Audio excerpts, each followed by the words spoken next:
Hey student, I know exam कौन सी भी हो टेंशन तो आता ही है, but every tension has a solution and वही सॉल्यूशन लेके आया हूँ आज के वीडियो में। डिस्कस करने वाले हैं कि आने वाले यूनिट टेस्ट में राइटिंग स्किल को टैकल कैसे करना है, राइटिंग स्किल क्या हो सकता है, एक्सपेक्टेड क्या हो सकता है और उसकी स्ट्रैटेजी कैसे अप्लाई करनी है, वही डिस्कस करने वाले हैं आज के वीडियो में। सो please stay with me till the end of the video right now. So we are going to discuss about the strategy for the unit test and especially writing skill activities. I know test paper तो बड़ा नहीं होगा but tension तो आता ही है क्योंकि every examination हमें लेनी है with the same seriousness as boards, तभी जाके कुछ कर पाओगे। और मुझे लगता है बहुत सारे बच्चे, स्पेशली अच्छे बच्चे, पढ़ने वाले बच्चे केयरफुल होते रिगार्डिंग द सिंगल मार्क, और डेफिनेटली मार्किंग जो होगी राइटिंग स्किल की will not be about more than 5 to 6 marks, इतना ही आपका वेटेज हो सकता है, बट स्टिल 5 मार्क्स हो या 6 मार्क्स हो, whatever it will be make a difference as well. So वही हमें यहाँ पे डिस्कस करना है इन टूडेज वीडियो की क्या होगी आपकी strategy for upcoming unit test and specially for writing skill activities. तो यही हम डिस्कस करने वाले। So please stay with me everyone और डिस्कस करेंगे बहुत अच्छे कॉन्सेप्ट और कौन सी स्ट्रैटेजी होनी चाहिए वो हम डिस्कस करने वाले। So stay with me right now. So पहले ये समझ लो कि राइटिंग स्किल में होता क्या है, क्या क्या होता है, क्योंकि अनफॉर्चुनेटली बहुत सारे बच्चों को ये पता नहीं होता है कि हमें क्या आने वाला है। सो अगर हम बात करेंगे स्पेशली फॉर सेमी इंग्लिश हो या इंग्लिश मीडियम हो, डजंट मैटर, थोड़े से चेंजेस होते हैं।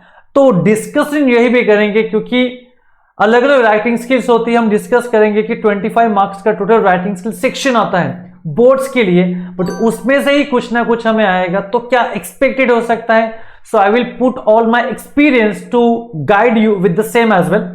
सो देख सकते हो everyone, as you can see right now, आपको पहले तो लेटर आता है बच्चों, फॉर्मल और इनफॉर्मल लेटर, और मुझे लगता है जो भी आपकी राइटिंग स्किल होंगे उसमें लेटर के भी चांसेस बड़े ज्यादा होते हैं। आगे स्ट्रैटेजी डिस्कस करेंगे कि क्या करनी है, स्ट्रैटेजी क्या होनी चाहिए, कैसे टैकल करना है, कौन सी चीजें माइंड में रखनी है एंड ऑल दैट। तो यहाँ पे फॉर्मल इनफॉर्मल आप किसी के साथ भी जा सकते हो, बट हमेशा मैं सजेस्ट करता हूँ कि go with a formal letter, क्योंकि जब मैं बोर्ड एग्जाम पेपर चेक करता हूँ, I have been checking the papers for last 16 years and मुझे पता है कि हम क्या एक्सपेक्ट करते हैं, specially the examiners like me क्या एक्सपेक्ट करते हैं while checking the board exam papers. उसके बाद verbal to non verbal, non verbal to verbal जो इंफॉर्मेशन ट्रांसफर में आपको आएगा, ओके, इसके चांसेस थोड़े एवरेज कम होंगे comparatively. I am talking about the unit test, याद रखना है, बट हम इसके साथ भी डिस्कस करेंगे क्या करना चाहिए।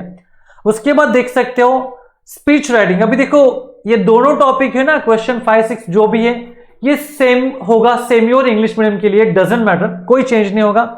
बट आगे देख सकते हो स्पीच भी दोनों के लिए सेम होता है, English medium and semi as well, but view and counter view ये टॉपिक सेमी वालों को नहीं होता है और ये जनरली टेस्ट में तो पूछा ही नहीं जाता है ऑलमोस्ट, ओके। और स्पीच राइटिंग अगर आपको बता दें, क्यों बोर्ड एग्जाम का पेपर पैटर्न स्पेशली वो अप्लाई होता है all over Maharashtra. Talking about the unit test, ये स्कूल और टीचर्स डिसाइड करते हैं कि कौन से टॉपिक्स इंक्लूड करने हैं, बट उसमें भी लेटर के चांसेस ज्यादा होते हैं, अलॉन्ग विथ स्पीच राइटिंग के भी चांसेस ज्यादा होते हैं if compare with verbal to non verbal, non verbal to verbal. तो ये भी होगा, ये भी हमें माइंड में रखना है। और यही अगर आप सेमी में हो तो आपको स्पीच के लिए ऑप्शन में आता है डायलॉग राइटिंग, ओके, उसके भी चांसेस हो सकते हैं, वो भी टीचर्स इंक्लूड कर सकते हैं। शायद 2 एक्टिविटीज देके आपको ऑप्शन में कोई एक अटेम्प्ट करना होगा, ये भी हो सकता है। शायद आपको 2 एक्टिविटीज अटेम्प्ट करनी हो जो 3 मार्क्स की हो सकती है। Anything can possible, I am not sure about, because board exam का पैटर्न फॉलो होता है for every person all over Maharashtra. But talking about unit test, because I have many complaints from the students as well, but मैंने उनको यही reply किया है कि unit test में जो भी टॉपिक्स होते हैं वो टीचर्स डिपेंड करते हैं, डिसाइड करते हैं कि क्या होने वाला है। ऐसा कोई पर्टिकुलर फॉर्मेट नहीं है बोर्ड्स का कि यूनिट टेस्ट में यही अप्लाई करो, यही टॉपिक लो, ऐसा कुछ नहीं होता है। सो डोंट बी वरीड, हमें सबके लिए रेडी होना है। बट जनरली आपको जो भी टॉपिक्स पढ़ाए जाते हैं, और मुझे नहीं लगता कि सारा राइटिंग स्किल पढ़ाया गया होगा अब तक, ओके, बहुत सारे टीचर्स वैसे भी टेक्स्ट बुक के साथ कंटिन्यू करते हैं, और हार्डली एक दो टॉपिक पढ़ा के लेते हैं क्योंकि वो टेस्ट में अप्लाई हो जाए। तो जो भी आपको रिसेंटली टॉपिक्स पढ़ाए होंगे ना, तो उस पर फोकस करो, ज्यादा उसके चांसेस होंगे। आगे एक्सपांड द थीम के भी चांसेस अच्छे से होते हैं यूनिट टेस्ट में। उसके बाद रिपोर्ट होता है, तो report writing expansion of idea भी अच्छे चांसेस होते हैं, उसमें से भी आने के चांसेस होते हैं। Story writing, narrating and experience के चांसेस ऑलमोस्ट कम होते हैं या नहीं के बराबर होते हैं इन राइटिंग स्किल, हम बोल रहे हैं स्पेशली यूनिट टेस्ट में, ठीक है। और अगर आप सेमी में हो तो आपको मैंने बोला कि आपको ट्रांसलेशन और राइटिंग स्किल में ट्रांसलेशन और डायलॉग राइटिंग ये टॉपिक अलग होते हैं, और आपको व्यू काउंटर व्यू ये टॉपिक नहीं होता है, याद रखना है। और आपको नरेटिंग एंड एक्सपीरियंस ये जो टॉपिक था लास्ट में, ये भी आपको सेमी वालों को नहीं होता है। तो आपको क्या करना है मैं क्लियर करता हूं। मेजॉरिटी टॉपिक्स पे किस पे फोकस करना है? Letter writing, speech writing, expansion of idea, report writing, इन पे ज्यादा फोकस करो। इनको छोड़ के भी अगर आपको कोई अलग टॉपिक पढ़ाया गया है तो वो भी आप माइंड कर सकते हो, उसके भी आने के चांसेस ज्यादा होंगे, याद रखना है, ठीक है। तो ये हो गए अलग अलग एक्सपेक्टेड टॉपिक्स, ये होंगे expected topic. I can not predict exactly कि क्या होगा, बट हमें रेडी होना विथ एवरीथिंग। आप कुछ भी और कोई भी टॉपिक प्रिपेयर करो, कोई भी टॉपिक अटेम्प्ट करो, बट उसके लिए कुछ ना कुछ स्ट्रैटेजी हमें अप्लाई करनी जरूरी होती है। तो राइटिंग स्किल के लिए हमें क्या चीजें माइंड में रखनी इंपॉर्टेंट है, जो डेफिनेटली हमारे एग्जाम में काम आएगी। जैसे फॉर्मेट, अभी अगर आप लेटर अप्लाई कर रहे हो तो आपको पता है अगर फॉर्मल है तो उसमें 2 एड्रेस आना जरूरी है, ओके, अलॉन्ग विथ डेट कहां पे डालनी है। बहुत सारे बच्चे डेट पहले लिख लेते हैं, this is not Hindi Marathi lecture. आपको डेट पहले नहीं बच्चों, डेट एड्रेस के बाद डालनी है, उसके बाद रिसीवर्स एड्रेस होगा। कुछ बच्चे रिसीवर्स एड्रेस नहीं डालते हैं, डाल देते हैं, ओनली सेंडर्स एड्रेस नहीं डालते, डायरेक्टली रिसीवर्स एड्रेस डालते हैं। Even in the formal letter, तो फॉर्मल लेटर में 2 एड्रेस आने ही चाहिए, होगा आपका फॉर्मेट। सब्जेक्ट लो, देन बाद में सैल्यूटेशन जो होता है like respected sir and all that, और हमें लिखना है जनरली 3 पैराग्राफ में। मैंने तो कभी कभी एक पैराग्राफ में भी लेटर देखे हैं, बोर्ड एग्जाम में चेक किया है, एंड उनको 1 मार्क्स से ज्यादा तो मैं दे ही नहीं पाया। And it's not a rule actually, just being little kind, मैंने 1 मार्क दे दिया था, बट ऐसे कुछ नहीं होता है, 1 मार्क भी नहीं मिलेगा, याद रखना है, अगर टीचर्स नहीं देना चाहेंगे। सो फॉर्मेट अप्लाई करो, ये हमें समझना है। Everywhere you have a format, जैसे आपको टेंस कौन सा अप्लाई करना है, स्पीच लिख रहे हो, एक्सपांशन लिख रहे हो, लेटर लिख रहे हो, प्रेजेंट के साथ स्टिकअप हो जाओ। अगर आपको रिपोर्ट लिखना है तो वो जनरली पास्ट में होता है, जो हम अलग अलग इवेंट्स पे डिस्कस करते हैं, तो ये चीजें मैटर करती है। जैसे रिपोर्ट लिख रहे हो तो एक्टिव के साथ पैसिव के स्ट्रक्चर्स भी यूज करो, ये सारी चीजें कहीं ना कहीं मैटर करेगी in every concept, and I wish कि आपको ये ध्यान रखना है, ठीक है। उसके बाद होगा presentation, and this is a key to get a great score in every writing skill activity. And generally every writing skill में 1 मार्क मार्किंग स्कीम में प्रेजेंटेशन के लिए मोस्टली होता ही होता है।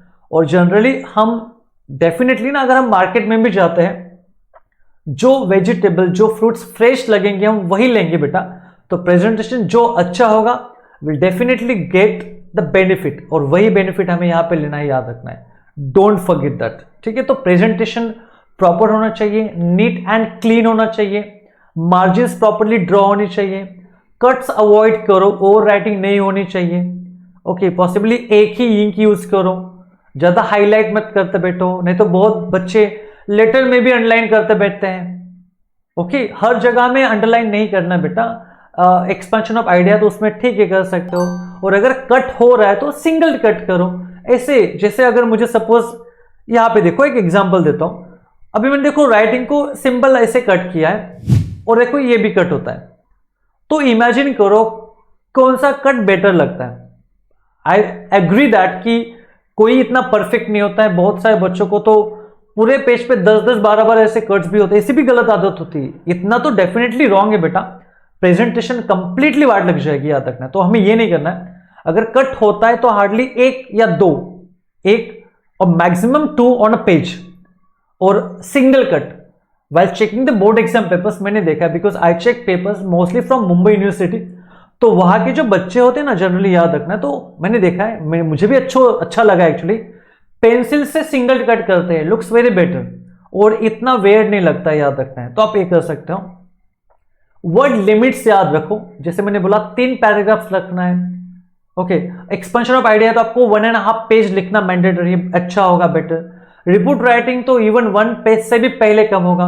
अगर आप 2-2 पेज रिपोर्ट लिखोगे तो you will exceed that particular limit. Even letter भी नेक्स्ट पेज पे जा सकता है, एक्सपेंशन नेक्स्ट पेज पे जा सकता है, स्पीच भी जा सकता है। स्पीच में भी 3 या 4, एटलीस्ट 3 और मैक्सिमम 4 पैराग्राफ लिखो। लेटर में 3 पैराग्राफ लिखो, एक्सपेंशन में भी 3 या 4 पैराग्राफ लिखो। ओके, इवन रिपोर्ट में भी 3 पैराग्राफ लिखने मैंडेटरी है। ओके, बट रिपोर्ट में याद रखना है प्रॉपरली, आपको वर्ड लिमिट कम होती है, इवन 1 पेज से भी कम होगा तो भी चलेगा। तो वर्ड लिमिट हर एक राइटिंग स्किल की डिसाइड होती है। ये मत समझो कि, और बहुत बार ना आप बोलते हो ना कि इतना लिखा था मार्क्स कम मिले। बेटा कितना लिखा नहीं, कैसे लिखा है, क्या फॉर्मेट अप्लाई किया, these things will make a huge difference. ये चीजें बड़ा डिफरेंस क्रिएट करती है और हमें यो माइंड में रखना है। आफ्टर दैट ग्रामर का देखना है। ग्रामर की इतनी मिस्टेक्स होती है, स्पेलिंग मिस्टेक हो गई, ग्रामेटिकल स्ट्रक्चर जहां पे हैव होना चाहिए था वहां पे हैड हो गया, जहां पे हैज होना चाहिए था वहां पे ईज हो गया।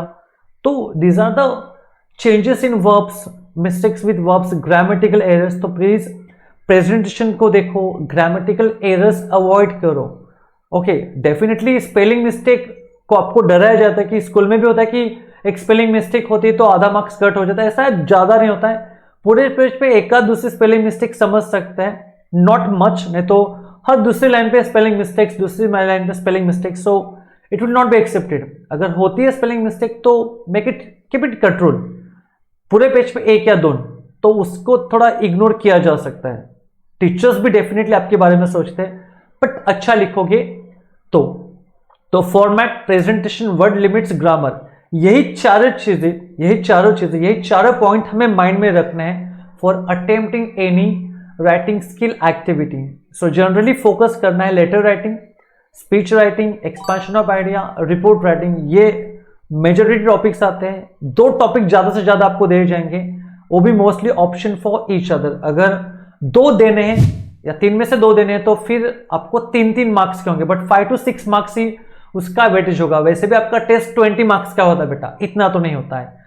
So please apply this concepts well, and ये सारी स्ट्रेटेजीज, ये सारे की पॉइंट्स माइंड में रखो, so that you will get them, it will help you a lot in examination everyone.